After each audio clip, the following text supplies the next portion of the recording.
quais partes você trabalha mais na sua psicanálise integrativa? Tá, eu sou especialista em resgate da criança interior. E o que é isso? Por exemplo, a pessoa que teve uma infância triste, por exemplo, se ela passou por abusos sexuais ou verbais, ou apanhava abusos físicos. Bullying dos próprios amigos. Sim.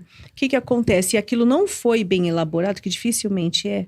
Porque a criança, ela vê as coisas de uma maneira não como um adulto vê, né? Para adulto já é difícil, imagina para uma criança, dependendo do que acontece.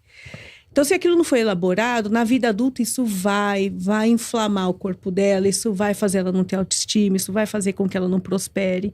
Então, assim, eu me tornei especialista no resgate da criança interior porque eu passei por esse processo no passado.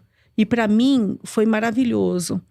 E dentro da linha que eu trabalho, eu também trabalho com a PNL, que é a Programação Neurolinguística.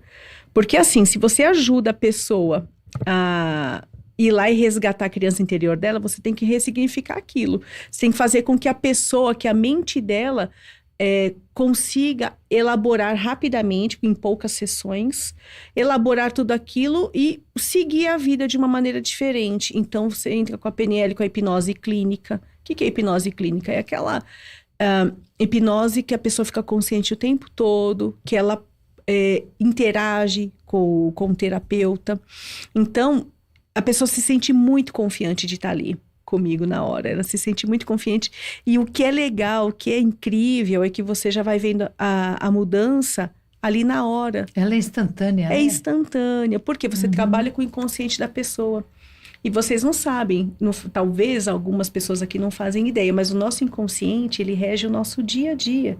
Por exemplo, quando você vê uma mulher muito ciumenta, aí você vai investigar a infância dela, talvez, eu vou dar só um exemplo aqui, talvez a mãe era ciumenta, então ela herdou aquilo da mãe pelo ambiente que ela viveu. Ou se não, por exemplo, ela teve alguns problemas numa vida passada. Então, olha como é importante essa regressão, o resgate da criança interior, porque muitas vezes a pessoa chega para mim e fala, eu quero fazer o resgate da criança interior porque, um exemplo, eu fui muito espancada na vida, na infância, ou, enfim, passei por violações. Só que aí na hora, como cada caso é um caso, na hora é preciso fazer um resgate de uma vida anterior. Por quê? Às vezes o problema nem está nessa vida. Às vezes a pessoa tem um problema no joelho, porque um caso que eu cuidei esses dias, mulher com problema no joelho, os médicos não achavam o que era, até tinha alguma coisa, consertava, depois voltava o problema, é que numa outra vida ela foi esmagada, ela tentou e por fim só esmagou a perna, entendeu? Então aquilo a gente conseguiu fazer com que ela visse, entendesse e se perdoasse, porque ela não se perdoava. Eu ia fazer exatamente essa pergunta. Como é que a gente distingue o que é desta vida e o link com a vida passada? Você faz através dessa regressão também? Sim. O encontro com outras vidas? Se for necessário. Cada caso é um caso. Se for necessário, é feito. Se não, porque... E não tem como eu saber antes. Eu tenho que já estar atendendo a pessoa para mim saber o que ela precisa ali. Entendeu? E às vezes é tão mágico que às vezes a pessoa chega e fala assim, eu quero fazer uma regressão de vidas passadas, mas ela mesma não acessa.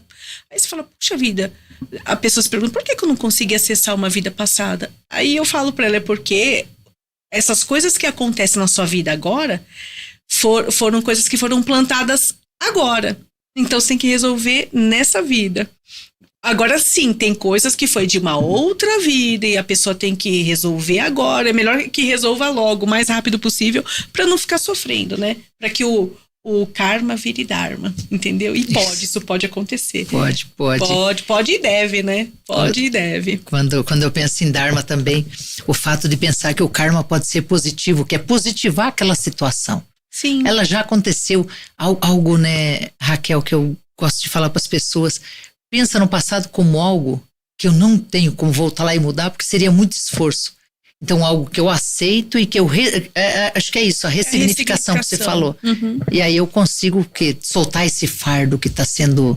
Que vira infecção, que vira dor. Sim, Maria. Só que o que acontece? Às vezes a gente entende que a gente dá conta. A gente fala assim, não, eu tenho que ver pelo lado bom, o lado positivo. Mas sem uma terapia, você não dá conta de fazer.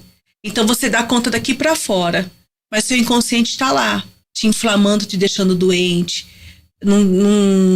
não te ajudando a prosperar, porque o nosso inconsciente, a nossa mente, ela mente pra gente, entendeu? Então, assim, às vezes você pensa que perdoou, aí você vai e quando você está fazendo sua terapia, você entende que, na verdade, você só camuflou, não foi um perdão.